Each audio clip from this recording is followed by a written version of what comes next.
I'm sorry, ma'am. This section is reserved for legacy partners only.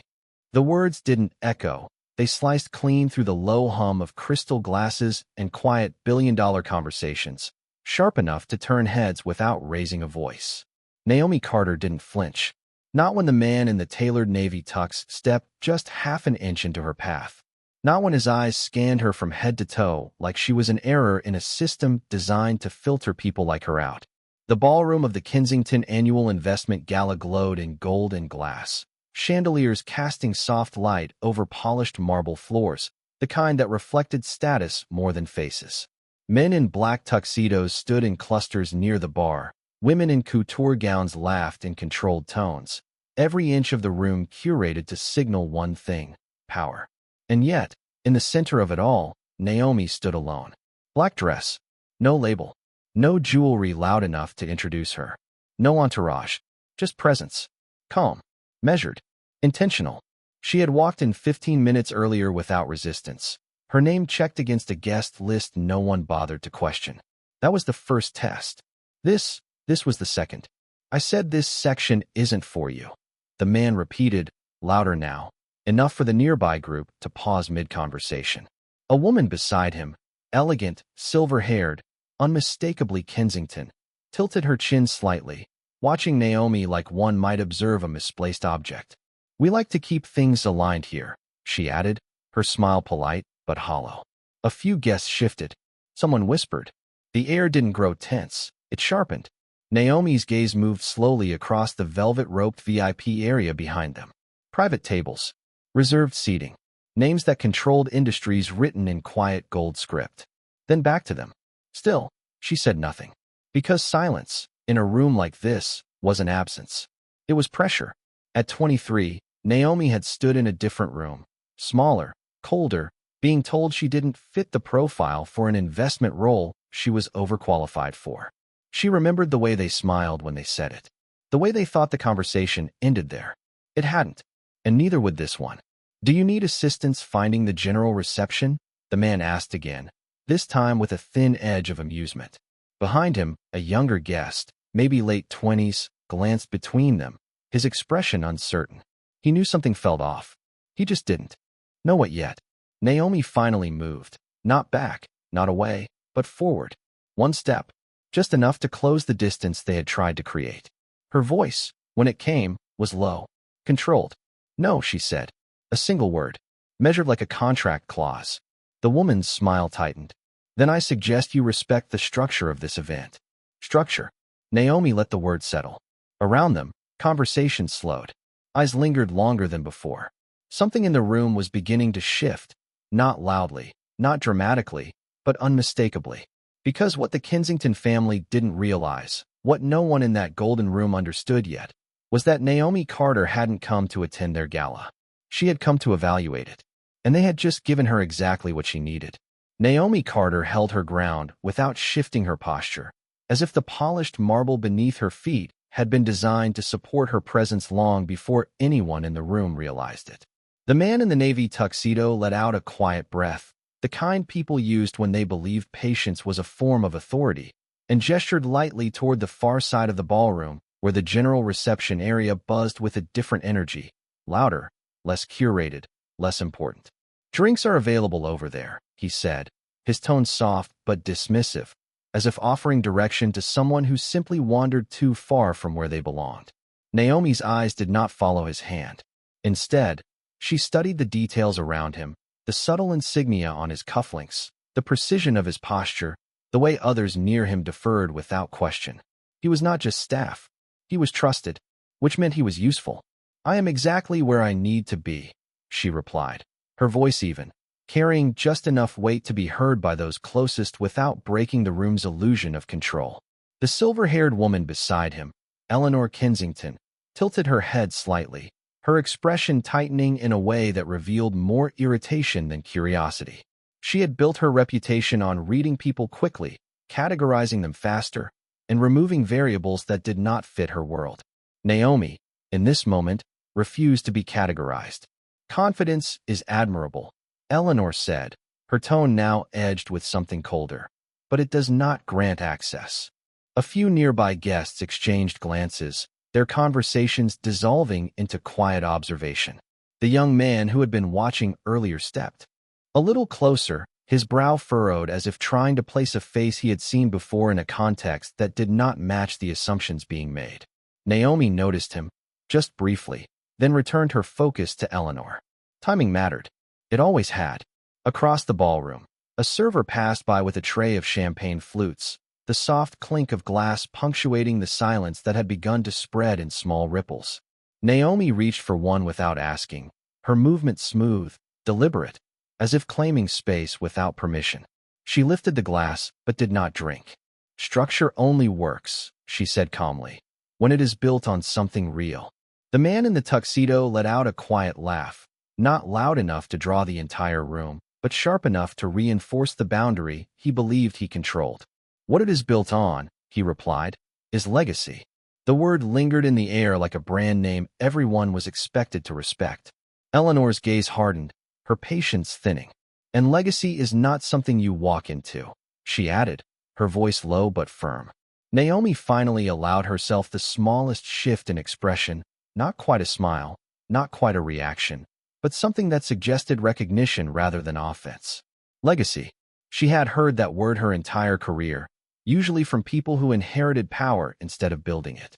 At 27, she had closed her first major acquisition in a conference room where no one had expected her to lead, where every question directed at her had been rerouted to the white man sitting beside her until she answered them all herself. She remembered the silence that followed when they realized their mistake. This felt familiar, but familiarity did not make it less revealing. The young man stepped forward now, unable to stay quiet any longer. "Excuse me," he said cautiously, glancing between Naomi and Eleanor. "I think I have seen you before." The room did not react loudly, but attention sharpened again, subtle, controlled, undeniable. Naomi turned her head slightly toward him, her gaze steady. "You might have," she said. And for the first time since she entered the ballroom, there was a shift not just in tension, but in awareness. Because recognition, once it starts, does not stop. The young man hesitated for a fraction of a second, then stepped fully into the circle that had quietly formed around. "Naomi," his voice careful but no longer uncertain. "Naomi Carter," he said, testing the name like a key he was not sure would fit, Carter Global Equity. The effect was immediate, not loud, not explosive, but precise. Conversations did not stop. They stalled. A woman near the bar lowered her glass halfway to her lips and never finished the motion. A man across the room shifted his stance, his attention locking in without meaning to. Names like that did not drift into rooms like this by accident. Eleanor Kensington's expression did not collapse. It tightened, controlled, calculated. "That is a very bold claim," she replied, her tone measured but now sharpened with intent, as if she could still shape the narrative before it moved beyond her control. Naomi did not confirm it. She did not deny it. She simply looked at the young man for a moment longer, then turned her gaze back to Eleanor, allowing the silence to stretch just enough to make the absence of an answer louder than any statement. The man in the navy tuxedo let out a quiet scoff, stepping slightly forward as if reclaiming ground that had never truly been his. "Anyone can say a name," he said, his voice firm, directed now as much to the surrounding guests as to Naomi herself. "This event is private. Verified access only." Verified. The word echoed differently now, because verification, in rooms like this, was not just about identity. It was about power being acknowledged by other power.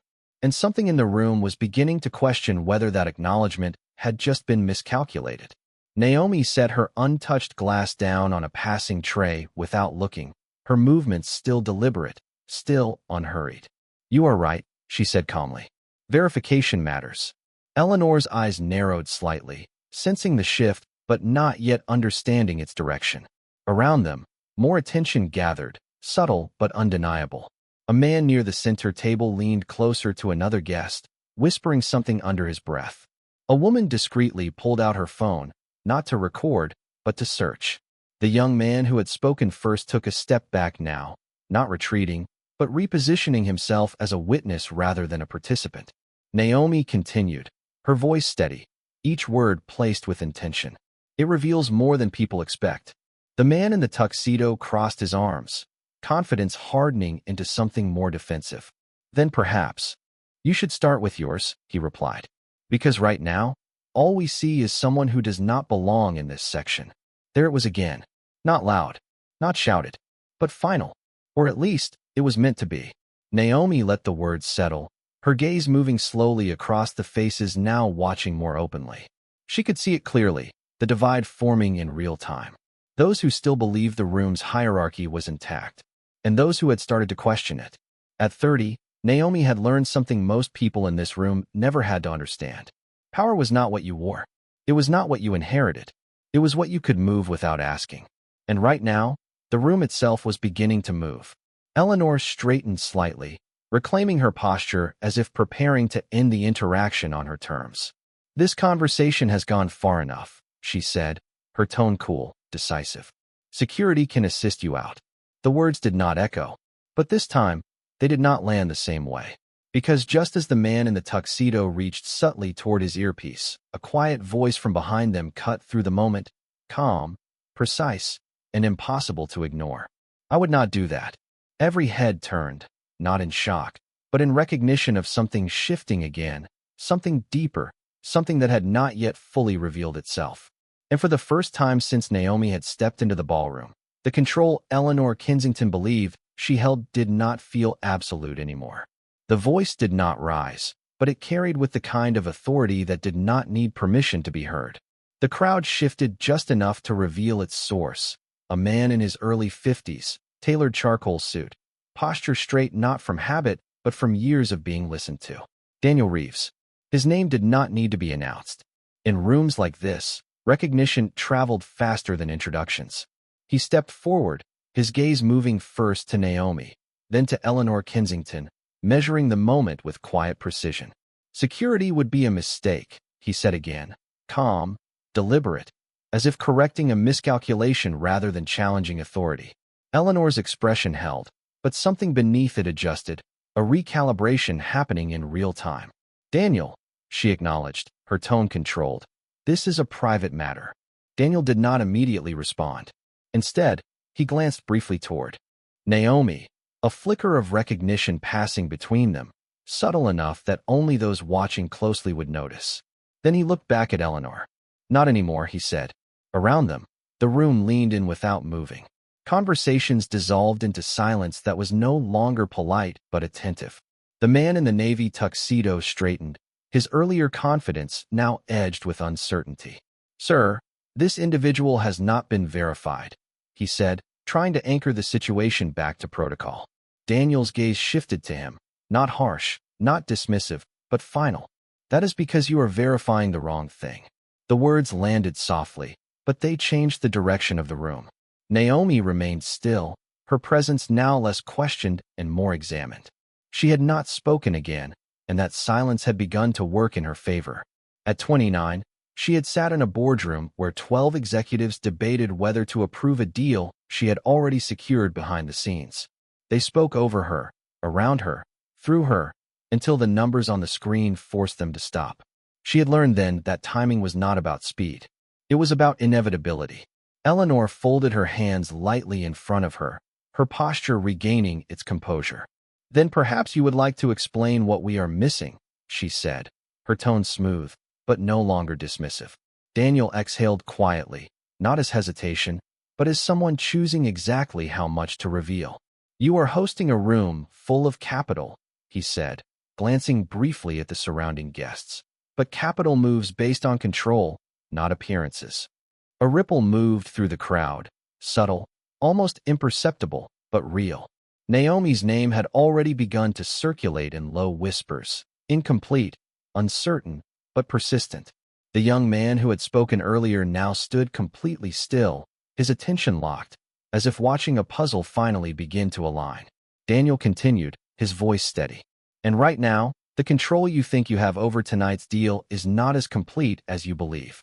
The words did not accuse. They revealed. Eleanor's eyes sharpened, the first true sign that something had shifted beyond her immediate reach. That is a serious implication, she said. It is a precise one, Daniel replied. The man in the tuxedo lowered his hand from his earpiece without realizing it, his earlier instinct to call security fading under the weight of uncertainty now spreading. Through the room, Naomi finally moved again, just slightly, turning her gaze from Daniel back to Eleanor, her expression unchanged but her presence now undeniable. She did not need to interrupt. The room was already doing the work for her, because what had started as a quiet dismissal was no longer contained. It was expanding, reshaping, pulling attention toward a truth that had not yet been fully spoken but was already being felt. And in that moment, the power in the room did not disappear. It shifted. The silence did not break. It deepened. Eleanor Kensington held her posture, but the confidence that once anchored it had begun to thin, not visibly, not dramatically, but enough for those paying attention to feel the shift. Naomi Carter stood exactly where she had been told she did not belong, and now the room itself seemed unwilling to move her. Daniel Reeves stepped slightly to the side, not taking center stage, but making space for something inevitable to unfold. He had said enough. The rest did not belong to him. Eleanor exhaled slowly, her voice returning, controlled but firmer now, as if reclaiming ground through tone alone. "Even if what you are suggesting carries weight," she said, her eyes fixed on Naomi, "it does not change the fact that this is a private event. Access is still determined by us." The words were precise, carefully chosen, an attempt to re-establish authority through structure. Naomi listened without interruption, her expression unchanged, her stillness now more commanding than any response. Around them, guests were no longer pretending not to watch. Phones were not raised, but attention was. Conversations had fully dissolved into observation. The man in the navy tuxedo shifted his stance, his earlier certainty now replaced by a quiet tension he could not hide. Naomi finally spoke, her voice low, even, but carrying further than before. "You are right," she said. "Access is determined by control." The phrasing was deliberate. Not disagreement. Not correction. Something else. Eleanor's eyes narrowed slightly. "Then we are aligned," she replied, though the confidence behind the words no longer felt complete.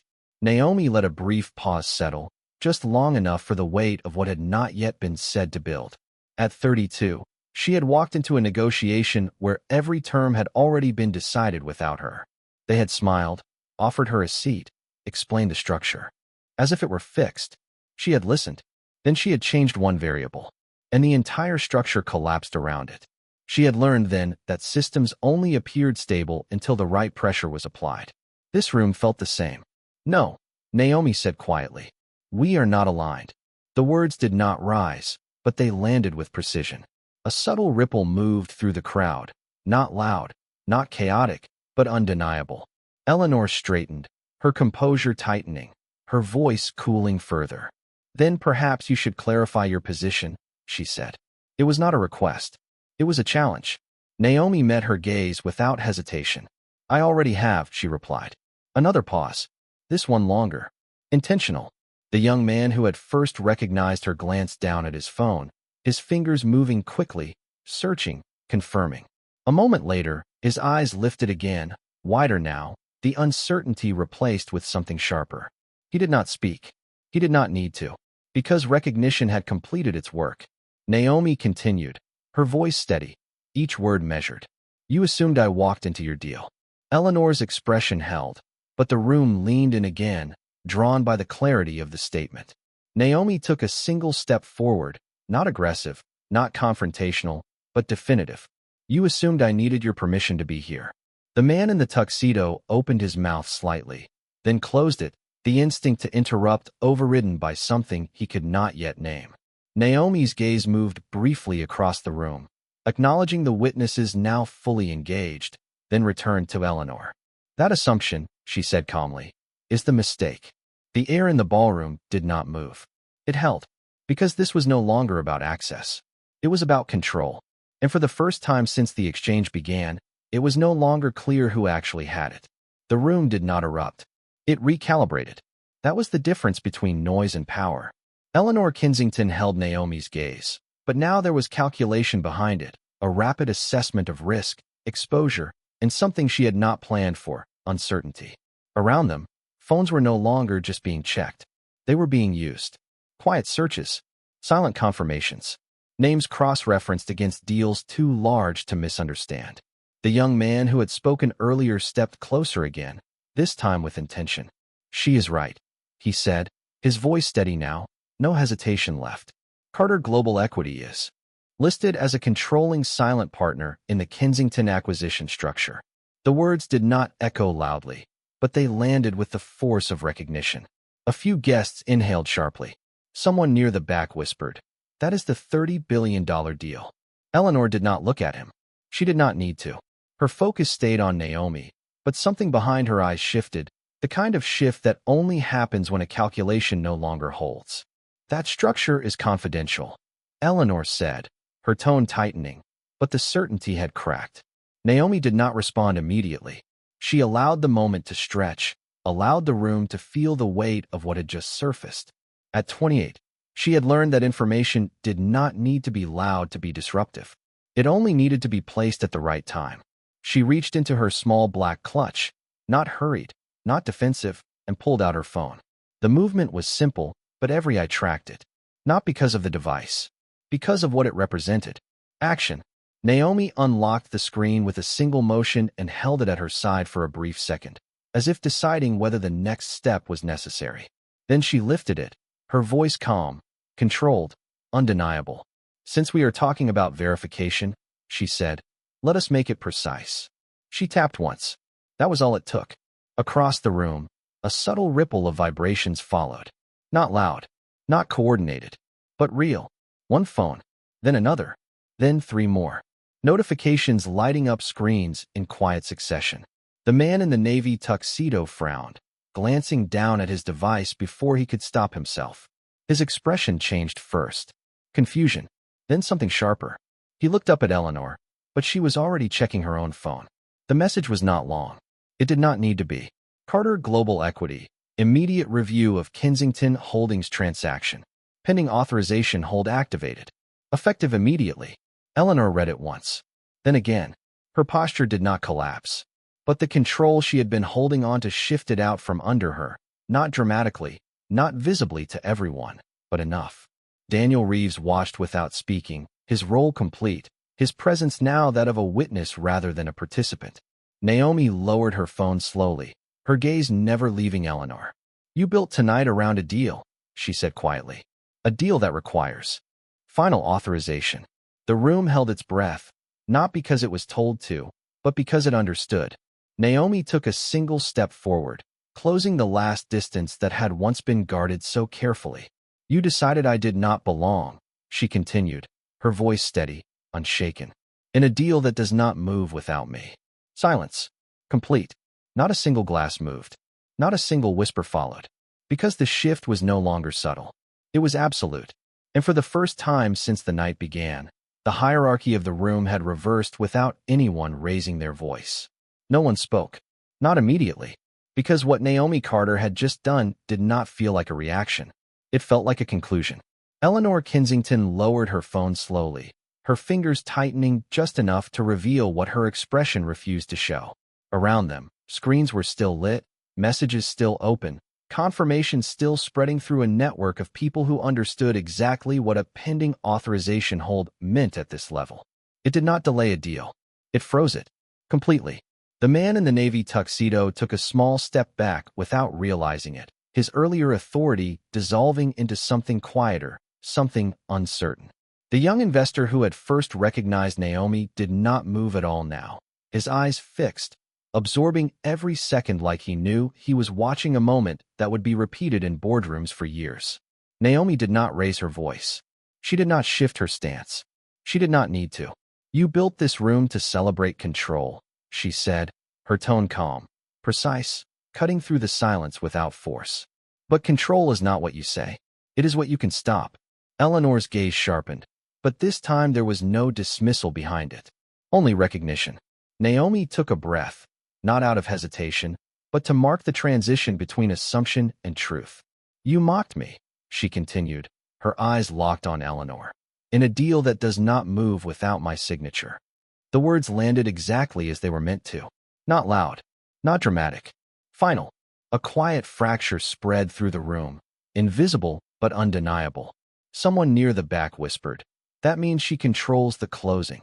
Another voice, lower, more stunned, followed. That means they cannot proceed. Naomi did not look at them. She did not need validation. She had already shifted the axis of the night. Eleanor straightened, her composure still intact, but now it carried weight instead of certainty. If you believe this is leverage, she said carefully, you are miscalculating the consequences. Naomi's expression did not change. No, she replied.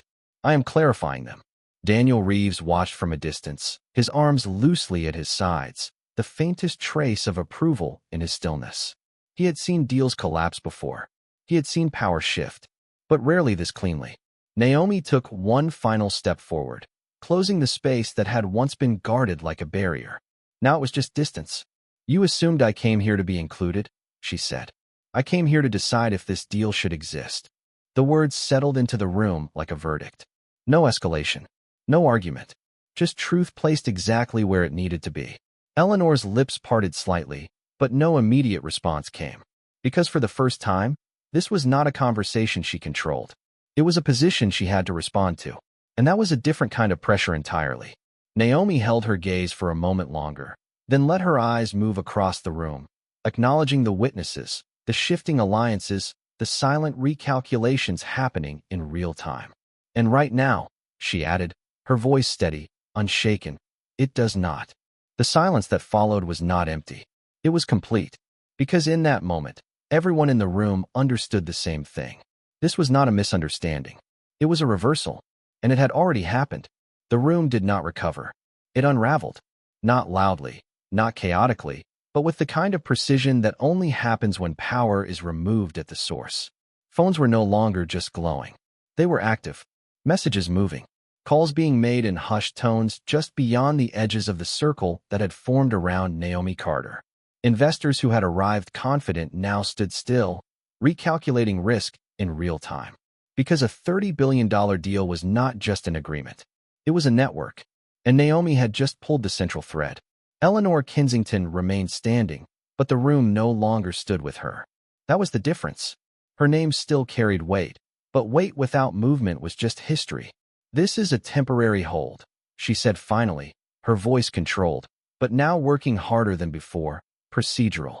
It does not change the outcome. Naomi did not respond immediately. She allowed the statement to exist, to be heard, to be tested by the silence around it. Then she spoke, her tone unchanged, but now unmistakably final. It changes everything. A man near the center table checked his phone again, his expression tightening. Secondary partners are pulling back, he muttered to the person beside him. Another voice followed, quieter but sharper. Compliance just flagged the structure. If the authorization is not cleared, the entire financing collapses. The words spread without needing to be repeated. Eleanor heard them. Everyone did. The man in the navy tuxedo stepped further back now, no longer attempting to manage the situation, his role reduced to observation. Because there was nothing left to enforce. Naomi shifted her gaze across the room, not searching, not asking, simply acknowledging the shift as it happened. She had seen this before. At 31, she had watched a deal twice this size dissolve in under 10 minutes because one signature was removed. Not raised voices. Not conflict. Just absence of approval. That was the level she operated on. Eleanor took a slow breath, her posture still composed, but the control behind it now fractured. You are making a public spectacle of a private negotiation, she said, her tone colder, sharper, searching for ground that no longer held. Naomi met her gaze without hesitation. No, she replied. You made it public the moment you decided who belonged. The statement did not accuse. It exposed.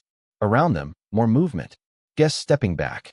Conversations shifting away from admiration to distance. Because association, in rooms like this, was currency. And right now, the value was dropping. A phone rang somewhere near the back. Someone answered quickly, turned away, voice low but urgent. Yes, it is already happening. Naomi did not look. She did not need confirmation. The system was already in motion. Eleanor's phone vibrated again in her hand. This time, she did not check it immediately, because she already knew what it would say.